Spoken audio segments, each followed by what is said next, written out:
I found it while roaming the underground mall in Shibuya. Tucked away amongst the other items for sale sat a lone, heart-shaped necklace. A few days prior, my character had started dating Makoto Nijima. I had an inkling early on that she was the character I wanted him to have a relationship with. Whenever her schedule and his social stats lined up, he would visit her after school, and before long, they were more than just friends. So I had him buy the heart-shaped necklace immediately. I didn't even think about it. I was excited to have him give his new girlfriend what must be the best present in the game, but that moment never came. The heart-shaped necklace sat in my inventory until the credits rolled. This moment of my first playthrough of Persona 5 Royal stuck with me long after I had finished it. I knew that the characters were busy reforming society, but why did I not make time for the person my character was in a relationship with?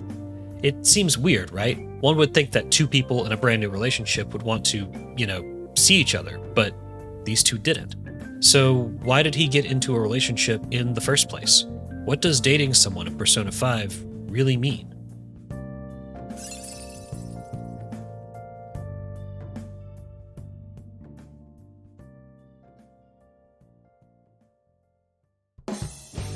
Everything in Persona 5 matters. The game has quite a few moving parts, though the experience can cleanly be divided into two distinct halves. The first is a turn-based RPG, complete with dungeon crawling, strategic battles, character customization, and a robust leveling system. The second is a social simulator, where the unnamed protagonist needs to balance time between schoolwork, friends, mentors, employers, romantic partners, and himself. The game flip-flops between the fantastical and the mundane, weaving a tale about abuses of power, vigilante justice, and psychic espionage. The main cast of Persona 5 is in high school, that specific time of life when one starts to see how dysfunctional the world is. Those with power abuse their power. When the protagonist and his friends notice a superior using their stature in society to destroy the well-being of others, they vow to do something about it, and lucky for them, they can. Our heroes can enter these targets' palaces, distortions of the world as they see it. There, they can infiltrate the abusers' hearts and minds to get them to change their ways. This is where the majority of the RPG half of Persona 5 takes place. The protagonist, codenamed Joker, and his friends, codenamed the Phantom Thieves, can battle their way through the twisted mind of their target. That's a gross oversimplification of the plot, but that's basically what's going on. The hook of the battle system are the titular personas, these summonable creatures that are reflections of the party members' true selves. Each party member, besides Joker, has their own predetermined persona. They give each Phantom Thief their own strengths, weaknesses, and special abilities. Joker works a little differently. If the player is able and willing, the party can stun a group of enemies, then negotiate with them. If successful, the creature will join your team as one of Joker's personas. He is the only character that can harness multiple personas at once, hence his codename. Each of these creatures has their own strengths, weaknesses, special abilities, and, importantly, a tarot arcana. The expanded Royal Edition of Persona 5 features 23 characters that Joker can befriend over the course of the game. They're referred to as Confidants. If the player spends time with one of these characters, their Confidant rank will grow. Leveling up these characters from a measly 1 to a mighty 10 will have benefits for some other aspect of the game. Take Ryuji, for example. He's a member of the Phantom Thieves, so raising his Confidant rank will give him extra abilities in battle. When he's at rank 3, he'll gain the ability to do a follow-up attack, which is pretty useful. At rank 6, he'll be able to randomly cure other party members' status ailments between turns. At rank 8, he'll be able to survive an otherwise lethal attack, so spend as much time with him as you can. When you do spend time together, Ryuji's story arc will play out over the course of the 10 rank-up scenes. In these scenes, Joker will be presented with several dialogue options. Take this rank 3 scene, for example. The track team has beef with Ryuji. During a heated exchange, a track team member strikes a nerve, insulting Ryuji's family. Joker is prompted with 3 responses. Calm Down Ryuji will net 2 points towards his Confidant rank. Just Endure It will net 1, and I'll Shut Them Up will get you nothing. Choosing the right dialogue option in these situations will make each Confidant rank grow faster. While it will be great to immediately max out everyone's Confidant rank, that's not really possible. Persona 5 follows an in-game calendar. Certain missions have to be completed by certain dates to be successful, so the player has a limited number of moves they can take over the course of the game. Use them wisely. Luckily, there's a way to raise the Confidant ranks even faster. Like the Personas, each of the 23 Confidants is assigned their own Tarot Arcana. Ryuji is the Chariot, so if Joker has a persona of the Chariot Arcana in his possession, Calm Down Ryuji will net 3 points instead of 2. Just Endure It will net 2, and I'll Shut Them Up will still be the wrong thing to say.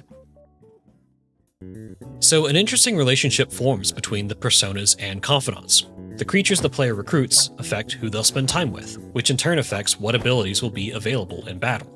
Non-party members can unlock new abilities as well. Takumi the back alley doctor can provide better healing and support items the higher her rank is. Airsoft shop owner Awai can customize weapons. Groupie Mishima can affect how experience points are divided up after battle. All of these will be useful in the Mind Palaces. The benefits keep going. Another way to acquire a persona is to fuse them. Combining two creatures together can create a new third persona with its own strengths, weaknesses, special abilities, and you guessed it, Tarot Arcana. If the new persona's Arcana matches a confidant Joker's met, that persona will get a burst of extra experience points. It's an efficient way to get even stronger. But occasionally there will be some roadblocks. Progressing the rank of certain confidants will require certain social stats, yet another thing to keep track of. Joker has to practice self-care and improve his knowledge, guts, proficiency, kindness, and charm.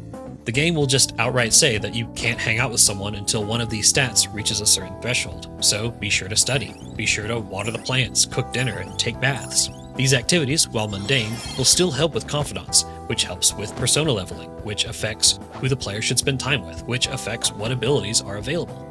Everything in Persona 5 matters. Until it doesn't.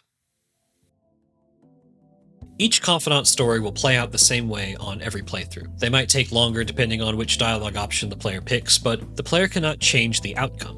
Ryuji's story will always reach the same resolution. There's no bad ending, so to speak. However, for 10 of the 23 confidants, something interesting happens at confidant rank 9. Joker will find himself on the precipice of a romantic relationship. For the first time in the entire game, a dialogue option carries an added weight. Do you start dating, or do you stay friends?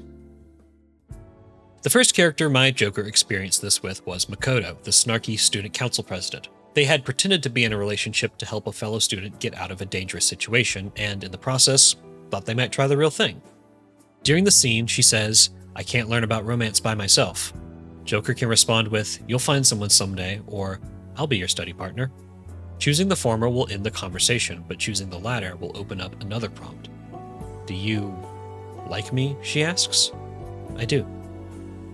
The next time they met, she reached confidant rank 10. Her persona grew stronger. They confessed their feelings for each other. The two of them had grown as close as they could.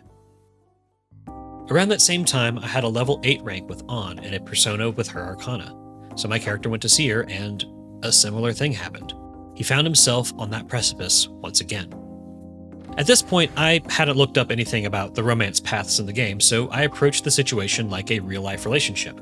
Since he and Makoto had just started dating, and they felt like a better match for each other, at least from my viewpoint, I had Joker turn An down. It was awkward, it was uncomfortable, but it was done. But the next time I met An, yet another similar thing happened. Her confidant rank reached 10, her persona grew stronger. The same thing that happened to Makoto happened to An as well, it was just in a less intimate setting. While in a narrative sense, Makoto was on a higher pedestal than An, mechanically they were now equals.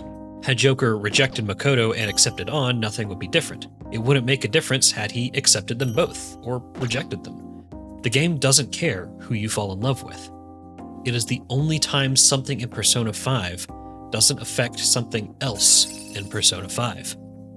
Even if someone were to follow a 100% completion guide to max out every confidant and get the strongest personas, they would still have to decide for themselves if they like Makoto or like Makoto, or An or Haru. Gameplay-wise, it doesn't matter who you pick, but it does matter to the player. After Joker and Makoto maxed out their confidant rank, he went to see her a few days later. He invited her to the amusement park, and they had a great time. She gained some confidant points. He went to see her the day after that. They cuddled on the couch, talked about the future. He was prompted to give her a gift and selected the motorcycle figurine. She loved it and gained even more confidant points. When Makoto wasn't available the next day, he went shopping in the underground mall where he stumbled across the heart-shaped necklace. He bought it without thinking. The next time Makoto was available after school, he went to see her, but stopped. What was I doing? It wasn't until that moment that I realized that there wasn't a confidant rank 11. Like, obviously, right? I knew it stopped at 10, but some part of me wanted to see what would happen if they kept spending time together. But nothing happened. Those extra confidant points didn't mean anything. The game had dictated that he and Makoto couldn't become any closer. I had wasted 2 valuable time slots on my character's girlfriend. It's weird, right? That the player spends a majority of their time building relationships, but as soon as one turns romantic, there's no reason to spend time with them again. But imagine if there was a secret rank 11. That would essentially make one or more party members stronger than the others. The decision to date Makoto or An wouldn't be a narrative one, but a mechanical one. There would be a right answer. And Joker is not locked into a monogamous relationship either. When propositioned, Joker will think to himself, I'm already in a relationship with another girl, which implies that something bad will happen if he accepts. But nothing will. Not really. If Joker has romanced all of the potential partners, they'll find out and beat him up on the day after Valentine's Day. But that's just a gag cutscene. There's no gameplay consequence.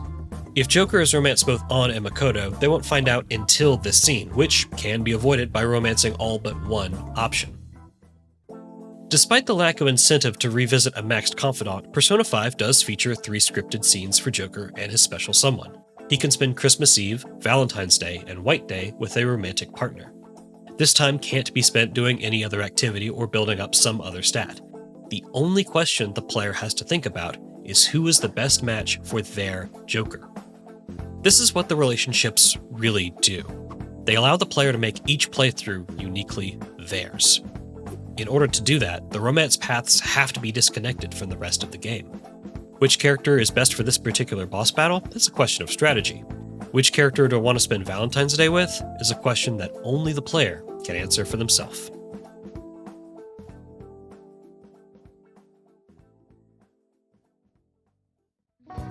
There are 10 romance options in Persona 5 Royal. 6 of the options are Joker's peers: An, Makoto, Haru, Futaba, Kasumi, and Hifumi. In each of these paths, the question of romance is unavoidable. At rank 9, there will always be that question. The other 4 options aren't as clean-cut. Kawakami, Oya, Chihaya, and Takumi are all somewhat older than Joker. 3 of them have some sort of authority over him. While I can appreciate that Persona 5 acknowledges that situations like this exist, they're not handled with the most grace. On the one hand, these options are obscured from the player a little bit. To date on, there's just one dialogue response that has to be fulfilled. Haru only has one as well. Makoto has 2. To date Oya, the journalist Joker meets in a bar in the red light district, he has to say, "You're charming as you are," during rank 7, "I'll go with you," during rank 8, and "I took it seriously," followed by "I love you, Ichiko," and rank 9. The player kinda has to plan ahead if this is something they want to do. On the other hand, these options aren't obscured that much. Generally, flattering a confidant is the best way to rank them up, so it's easy for Joker to accidentally end up in these situations. I mean, my character did. But at the same time, there's no consequence for turning them down. Just like with the party members, platonic Oya will give Joker the same skills as romantic Oya. In a story about people taking advantage of others with what little power they have, Joker can get taken advantage of. So are these romance options here to reflect the game's overall theme? Also, it does seem a little strange that all of the romance options are women.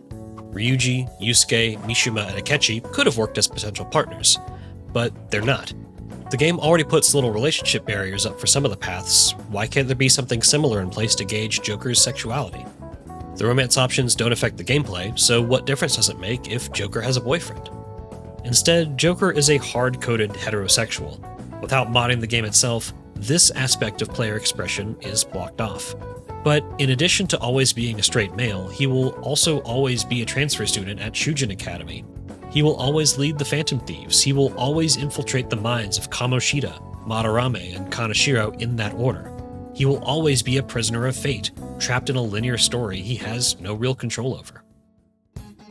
That's the great irony of Persona 5, isn't it? That the story is all about breaking free and forging one's own path, never letting the pressure of the world prevent you from becoming who you were ultimately meant to be. But the story will always progress in the same way. There are bad endings in Persona 5, but they are all premature and unsatisfying. They're called bad endings for a reason. The existence of a true ending implies that one path is better than the others. But for a brief time, Persona 5 offers the player some agency over their fate. Agency over arguably the biggest, most important decision one can face. It's not, what am I going to do with this chapter of life, but who I'm going to spend this chapter of life with.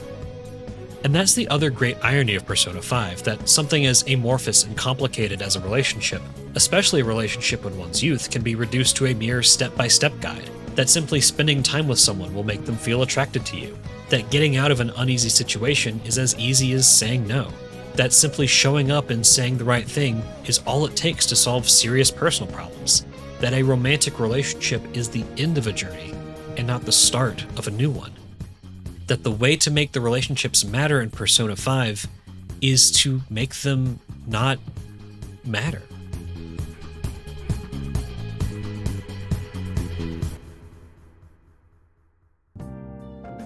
A few days before the final showdown in December, I saved my game. Joker found Makoto after school and, on a whim, invited her to ride the Ferris wheel at the park again. The two of them shared a car by themselves. They admired the city below. They spoke of how happy they were together. When their conversation hit a lull, the game prompted me to select a gift for her. At last, Joker was able to give her the heart necklace. She was overjoyed. Confidant points danced across the screen, adding to our bond that couldn't grow any stronger. It was a perfect day. The next day rolled around. I scrolled through the confidants I had yet to max out, and one of them stood out. Takumi, the back alley doctor. If I raised her to rank 10, then more healing items would be available at our clinic, except I was out of time. I needed an extra day to raise her to the max level. I needed the time he had spent with his girlfriend back. I weighed my options. With the final battle looming, I wanted to be as prepared as I could. Those premium healing items were calling. So I went into the menu and reloaded my save file. The protagonist found himself in front of Makoto, moments away from asking her to spend the perfect afternoon together. But Joker turned around. He got on the train and arrived at the clinic with the heart-shaped necklace in his pocket. Where have you been? Been searching all along, confessing while alone.